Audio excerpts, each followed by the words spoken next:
ये कहानी है चार दोस्तों की, आदिल, अदील, नबील और मोहसिन, जो कॉलेज की छुट्टियों में थोड़ी मस्ती और एडवेंचर के लिए पुराने फार्म हाउस में जाते हैं। ये कहानी रियल और दिलचस्प होने की वजह से आपके रोंगटे खड़े हो जाएंगे और सोचने पर मजबूर हो जाएंगे।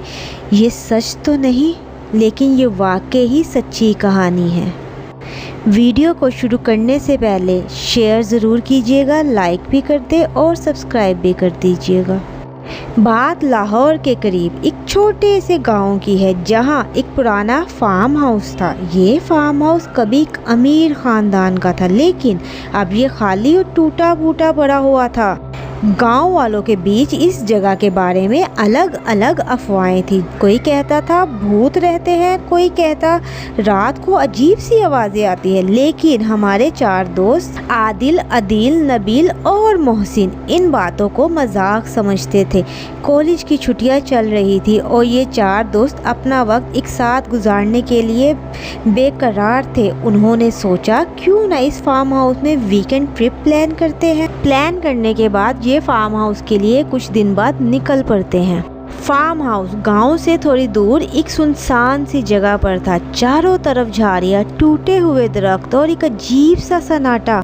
जब वो वहां पहुंचे तो शाम का वक्त था और अंधेरा होने वाला था। फार्म हाउस का दरवाज़ा जंग-आलूद था, जो खुलने में चीख सी देता था।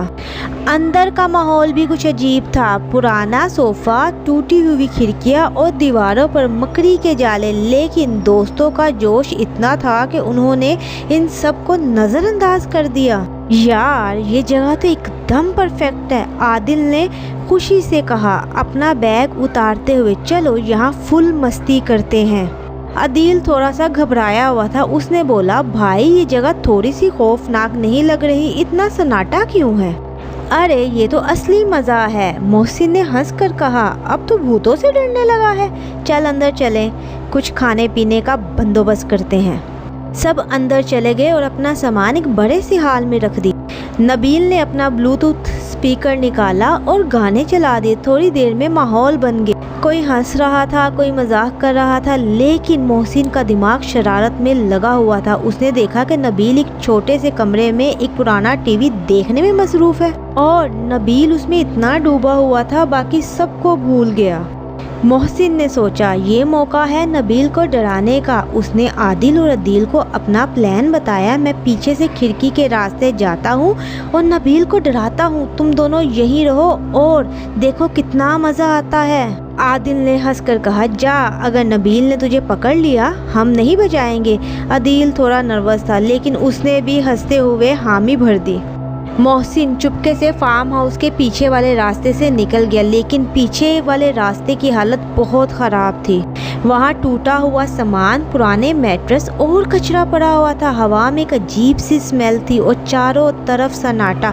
मोहसिन को थोड़ी सी घबराहट हुई, लेकिन उसने सोचा ये सब दिखावा है, मैं तो बस नबील को डराने जा रहा हूँ। जैसे ही वो खिड़की के पास पहुंचा, उसने अंदर झांका। नबील अभी भी टीवी के सामने बैठा था, उसका ध्यान बिल्कुल टीवी पर था। मोहसिन ने सोचा कि खिड़की के जरिए अंदर झांके और एक ज़ोर से आवाज़ करे, लेकिन जैसे ही उसने खिड़की के पास कदम रखा, उसे लगा जैसे कोई उसके साथ चल रहा है।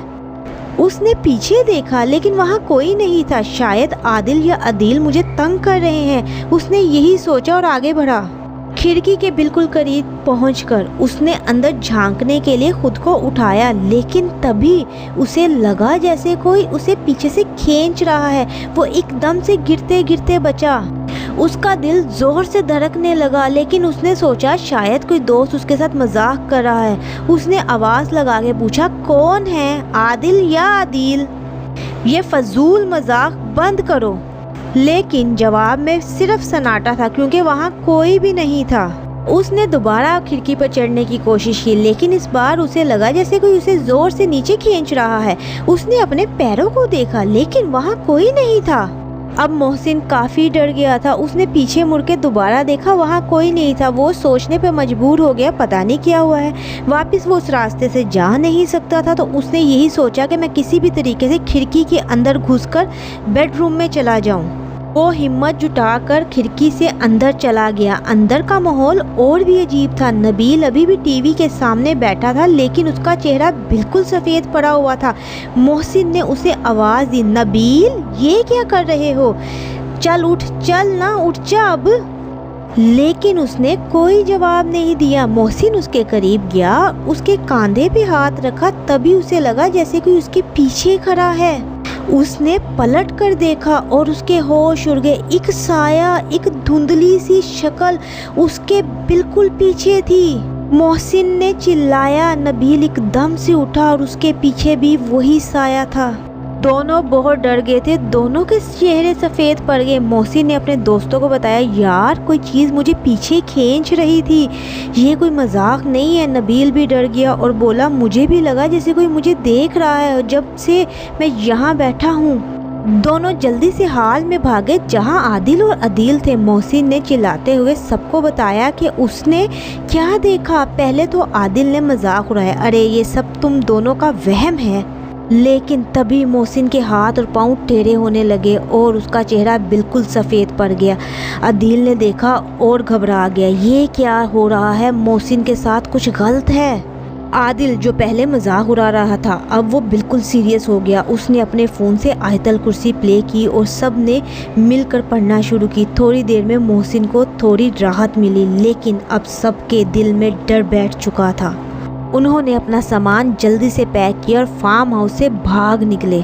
आज भी वो फार्म हाउस बंद पड़ा हुआ है। लोग उसके बारे में अक्सर बातें करते हैं, कोई कुछ कहता है, कोई कुछ कहता है, तो ये किसी को नहीं पता वहाँ क्या है। लेकिन वो चारों दोस्त कभी फार्म हाउस के करीब भी नहीं गए दोबारा।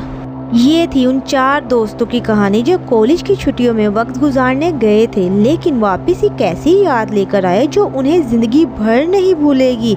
क्या आप इस फार्म हाउस में जाने की हिम्मत करेंगे? कमेंट ज़रूर कीजिएगा और लाइक और शेयर करके जाइएगा।